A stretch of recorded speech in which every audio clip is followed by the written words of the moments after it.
पूरे देश में दुर्गा पूजा बड़े हर्षोल्लास के साथ मनाया जा रहा है। अगर हम बात राजधानी पटना की करें तो राजधानी पटना में भी भक्त बड़े हर्षोल्लास के साथ दुर्गा पूजा नवरात्र जैसा पर्व मना रहे हैं। और अगर हम बात करें पूजा पंडालों की तो राजधानी पटना का सबसे चर्चित पंडाल पटना का डाक बंगला पंडाल कहा जाता है। और आखिरकार इस वर्ष पटना के डाक बंगला पंडाल को क्या कुछ थीम दिया गया है, हम सीधे इस नवयुवक संघ श्री दुर्गा पूजा समिति ट्रस्ट के अध्यक्ष एवं बिहार सरकार के पूर्व मंत्री संजीव कुमार टोनी जी से जानते हैं। संजीव जी, सबसे पहले न्यूज़ 24 में आपका स्वागत है। आप सबों को लिए इसके लिए बहुत बहुत धन्यवाद। सर, क्या कुछ कहेंगे, इस वर्ष क्या कुछ नया थीम आपने दिया है भक्तों के लिए?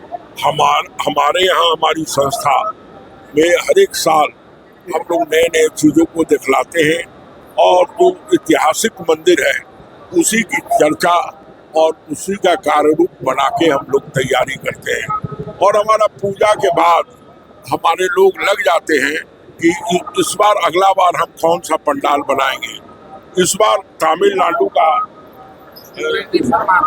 ब्रजेश्वर महादेव शिव मंदिर है, उसका हम लोग ऑनटोटो लाके तमिलनाडु का तैयार किए हैं।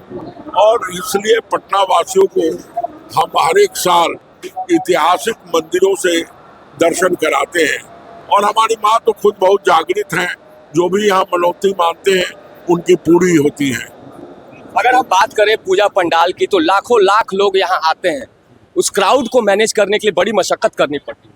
नहीं, हमारा संस्था बहुत लंबे समय से हम अध्यक्ष हैं, 45 सालों से, और हम लोग सिस्टम जानते हैं कैसे माँ बहनों को हम लोग बढ़िया से बढ़िया दर्शन करा सकें, उनकी भावनाओं को कोई उनको दिक्कत नहीं हो। ये सारे वॉलंटियर हमारे लगे रहते हैं और इसमें जिला प्रशासन और तमाम लोगों का सहयोग हम सबों को मिलता है और हम लोग बड़ा तालमेल करके हम लोग चलते हैं। संजीव जी, अगर बात कर जाए इस वर्ष के सजावट की, लाइटिंग की, तो उसकी क्या कुछ प्रबंध किया गया, क्या कुछ आकर्षण दिया गया? क्योंकि आप बच्चों के लिए झांकियां भी बनाते हैं, राक्षसों की थीम भी रखते हैं, तो क्या कुछ है इस बार? बहुत सुंदर, आप जाके स्वयं देखेंगे तो हर चीज नया।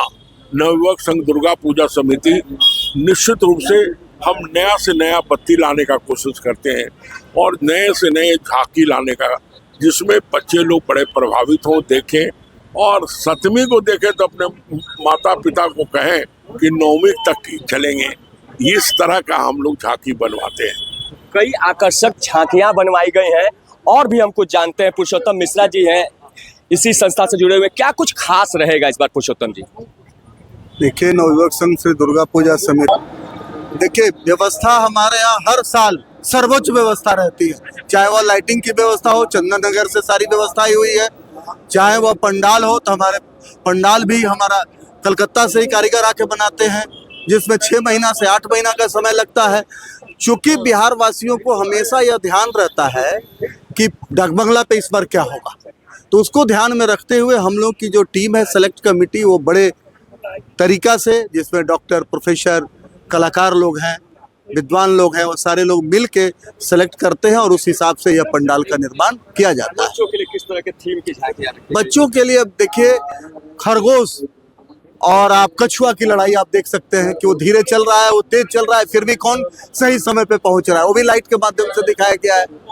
पक्षी है, अपना कंकड़ फेंक रहा है, उसको भी लाइट के माध्यम से दिखाया गया है। चारों धाम को हम लोगों ने लाइट के माध्यम से दिखाया, 4 चोर द्वार जो बने हैं, इसलिए लाइटिंग की भी गजब की व्यवस्था है और बहुत अच्छी है। सभी लोग काफी आनंद लेंगे। और यहाँ सबसे बड़ी बात है कि हमारे यहाँ 3 दिन भोग का वितरण होता है। सप्तमी को हलवा का, अष्टमी को खीर पूड़ी का और नवमी को खिचड़ी का। अनवरत रात भर बढ़ता है, कभी घटता नहीं है यहाँ पर भोग। जगह सुरक्षा के मुकम्मल इंतजाम किए गए हैं और लाखों लाख भक्त पटना के इसी डाक बंगला चौराहे पर सप्तमी से जब मां का पट खुलेगा, माता का दर्शन करने के लिए इस पंडाल में उमड़ने वाले। नीरज त्रिपाठी, न्यूज़ 24 पटना।